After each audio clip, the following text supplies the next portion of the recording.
नमस्कार, स्वागत है आपका। शुरुआत करते हैं बड़ी खबर के साथ। उत्तरकाशी टनल को लेकर सबसे बड़ी खबर आई है। अब उत्तरकाशी के सिलक्यारा टनल में किसी भी वक्त अच्छी खबर आ सकती है, क्योंकि अब टनल के अंदर फंसे मजदूरों तक रेस्क्यू टीम बस पहुंचने ही वाली है। किसी भी वक्त टनल में पाइप आर पार हो सकता है और उसके बाद इसी पाइप से मजदूरों को निकाला जाएगा। करीब 800 mm के पाइप को टनल के अंदर डाला जा रहा है। शाम करीब 4:30 बजे अधिकारियों ने अपडेट दिया था कि टनल के अंदर 45 मीटर तक पाइप डाला जा चुका है और 12 मीटर पाइप और डालना बाकी है। वहीं टनल में बोरिंग का काम कर रही ऑगर मशीन 1 घंटे में करीब 6 मीटर अंदर तक जा रही है, यानी कि अब किसी भी वक्त अच्छी खबर आ सकती है। टनल में करीब 57 मीटर पर मजदूर फंसे हुए हैं और रेस्क्यू ऑपरेशन अब बस पूरा होने वाला है। टनल साइट पर और एम्बुलेंस भी पहुंचाई गई हैं ताकि कोई कमी ना रहे। सीएम धामी भी उत्तरकाशी के मातली पहुंच चुके हैं और रेस्क्यू के बाद मजदूरों से वो मुलाकात भी करेंगे। तो इस वक्त की बड़ी खबर उत्तरकाशी टनल हादसे से जुड़ी हुई। अब उत्तरकाशी के सिलक्यारा टनल में किसी भी वक्त अच्छी खबर आ सकती है, क्योंकि अब टनल के अंदर फंसे मजदूरों तक रेस्क्यू टीम बस पहुंचने ही वाली है। किसी भी वक्त टनल में पाइप आर पार हो सकता है और उसके बाद इसी पाइप से मजदूरों को बाहर निकाला जाएगा।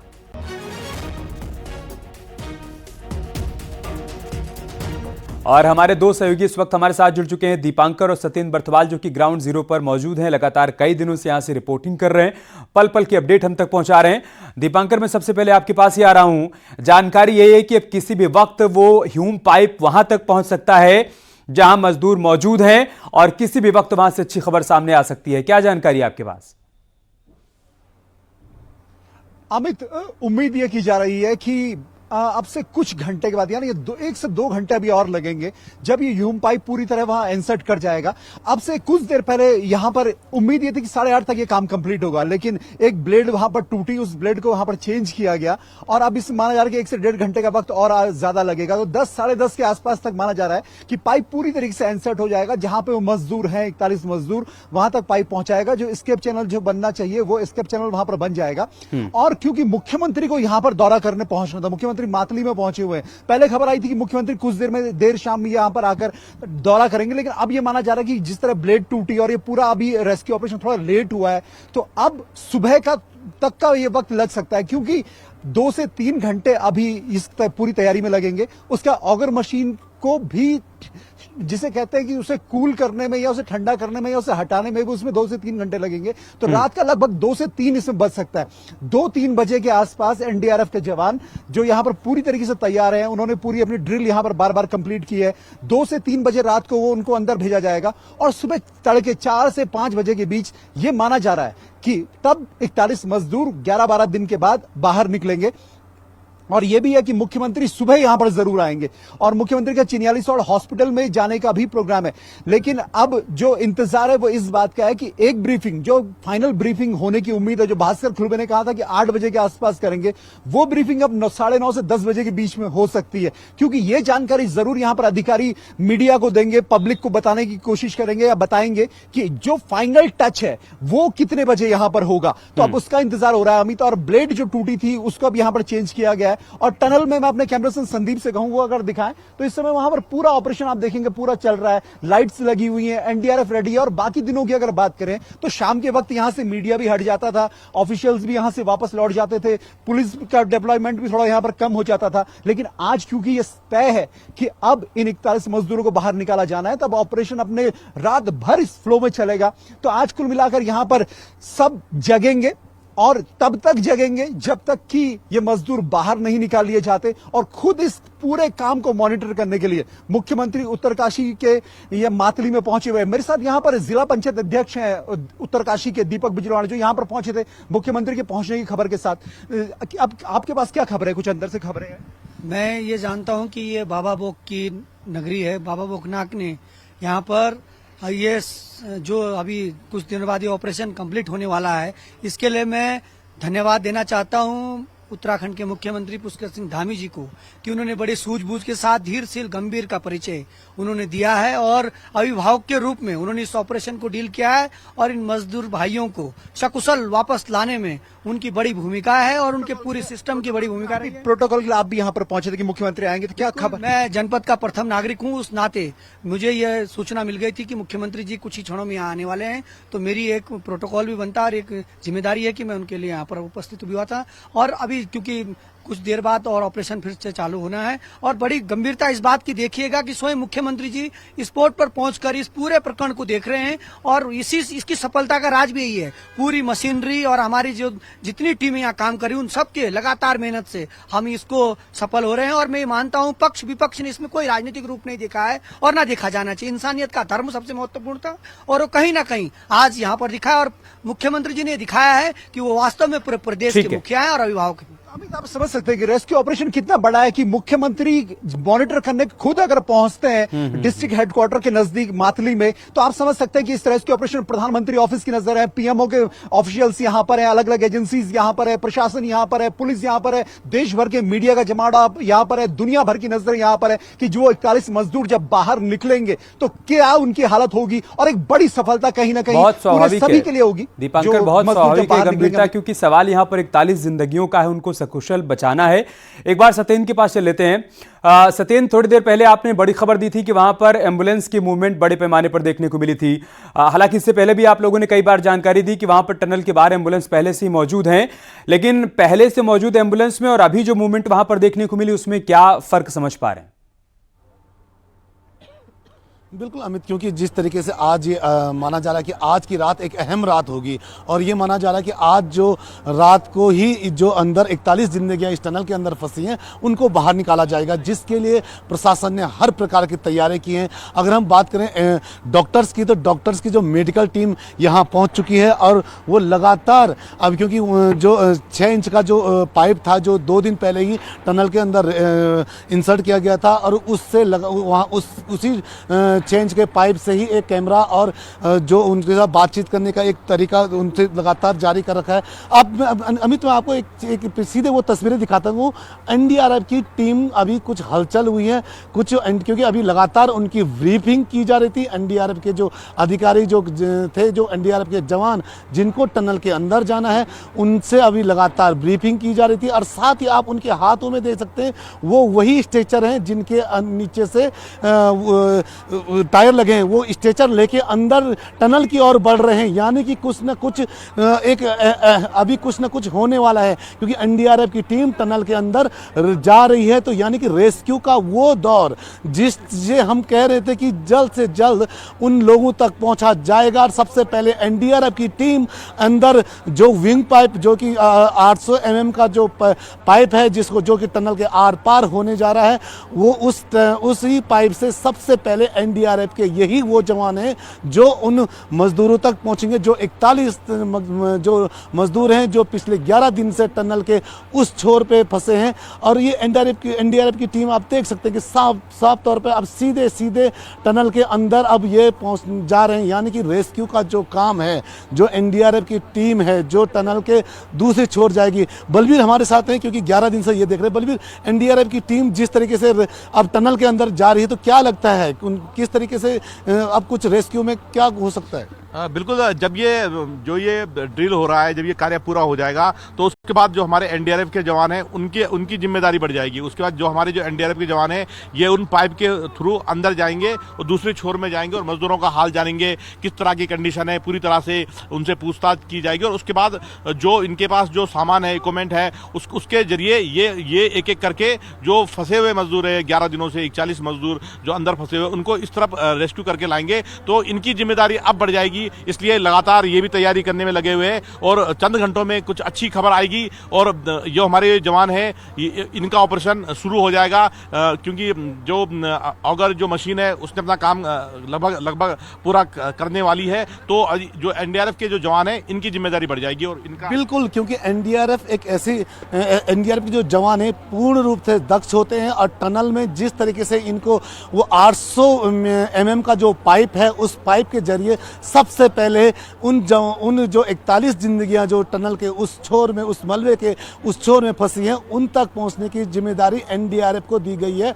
और उनके पास जो स्ट्रेचर है, आप देख सकते हैं उनके हाथों में स्ट्रेचर भी दिख रहा है, और वो स्ट्रेचर वो वाला है जिसके नीचे टायर लगे हैं, क्योंकि ये स्ट्रेचर उस का जो मॉडल तैयार किया गया है, ये स्ट्रेचर ठीक उस तरीके से तैयार किया गया है, क्योंकि पाइप 800 मीटर का है, तो पाइप नुमा ही ये स्ट्रेचर बनाया गया है। और उसी जो स्ट्रेचर है, उस स्ट्रेचर को लेकर जवान पहले उन 41 जिंदगियों तक पहुंचेंगे और उनसे कुछ देर बातचीत करके उनको सांत्वना देंगे, और उस सांत्वना के बाद उनको एक एक करके इन स्ट्रेचर, करीब 3 से 4 स्ट्रेचर लेके गए हैं अभी एनडीआरएफ के जवान टनल के अंदर, और करीब 4 जो स्ट्रेचर लेके आए, जो 4 स्ट्रेचर है उन्हीं से ही उनको स्ट्रेचर के जरिए टनल से इस पार लेके आएंगे। तो आप देख सकते हैं कि एनडीआरएफ की टीम अब अंदर टनल के पहुंच चुकी है, यानी कि कुछ जल्द कुछ ना कुछ एक अच्छी खबर मिल सकती है। और क्योंकि कुछ ही देर बाद जो यहाँ पे अधिकारी हैं वो भी यहाँ पहुंचेंगे और वो मीडिया से ब्रीफ करेंगे, तो लगता है कि उससे पहले एनडीआरएफ की टीम कुछ ना कुछ एक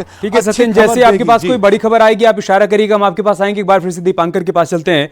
दीपांकर, शाम 4:30 बजे के आसपास ये बताया गया था कि 45 मीटर तक ह्यूम पाइप डाला जा चुका है और 57 मीटर वो दूरी है जहां पर मजदूर मौजूद हैं।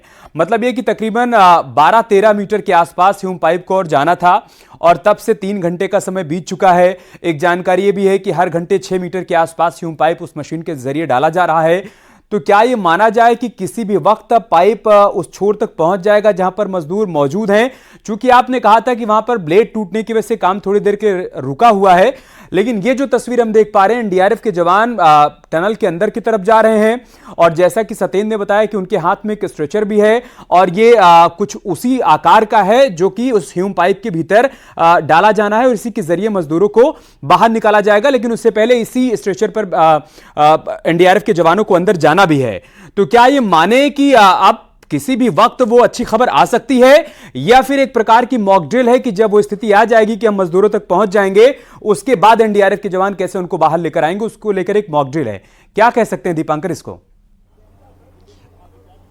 बिल्कुल अमित, जो आपने बाद में बात कही कि ये एक मॉक ड्रिल ही कही जाएगी, वो इसलिए क्योंकि जब 4 बजे यहां पर भास्कर खुलबे आए थे तो उन्होंने कहा था कि 8 बजे के आसपास हम आपको एक और अच्छी खबर देंगे। तब ये मान के चल रहे थे कि 8:30 बजे तक ये पूरा जो टनल का काम है, एस्केप चैनल का काम है, ये कंप्लीट होगा। और जो ब्लेड टूटी है लगभग यहां पर 6:30-7 बजे के आसपास जो ब्लेड टूटी है, उस ब्लेड को चेंज करने में लगभग 1 घंटे का वक्त लगा है। तो अब ये माना जा रहा है कि जो ऑपरेशन 8:30 बजे कंप्लीट हो रहा था वो अब 10 बजे के आसपास तक पूरा होगा।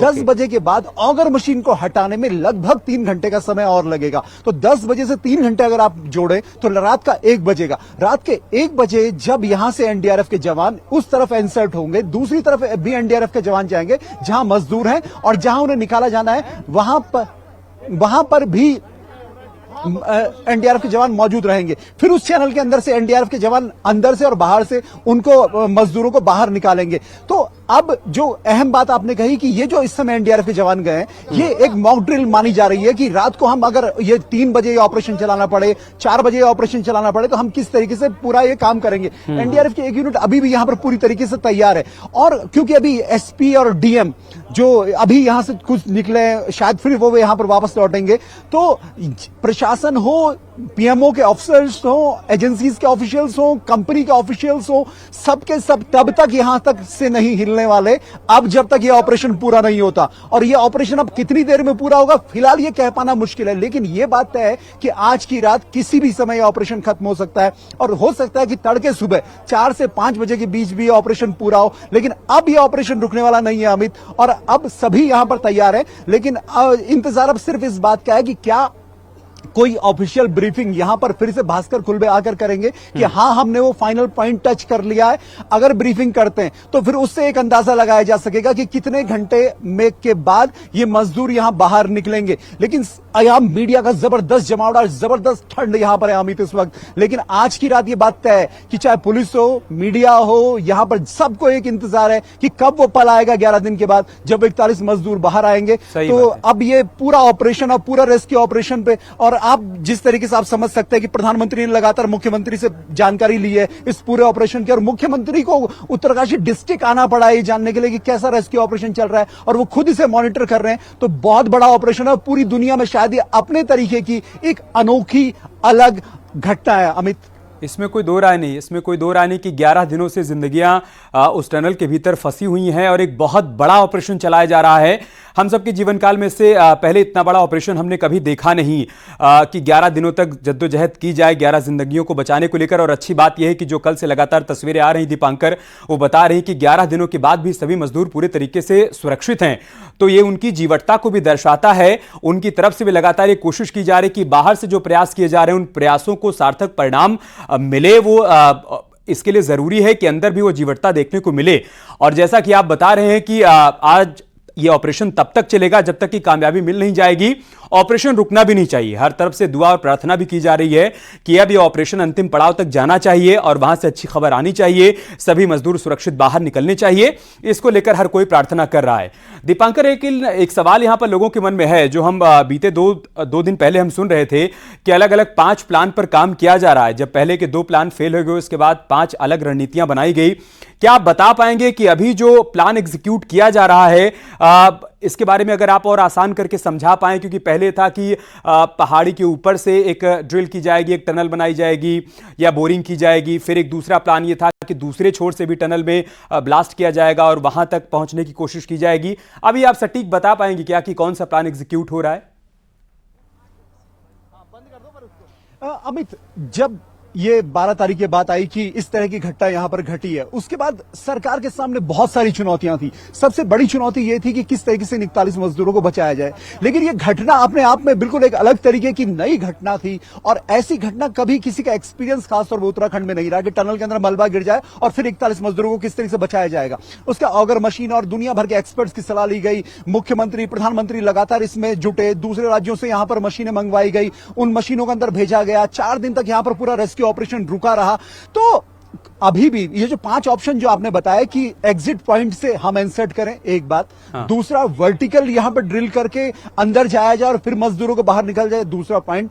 तीसरा, हॉरिजेंटली दोनों तरफ से टनल्स बनाई जाए और उस पॉइंट को छुआ जाए और वहां से मजदूरों को निकाला जाए।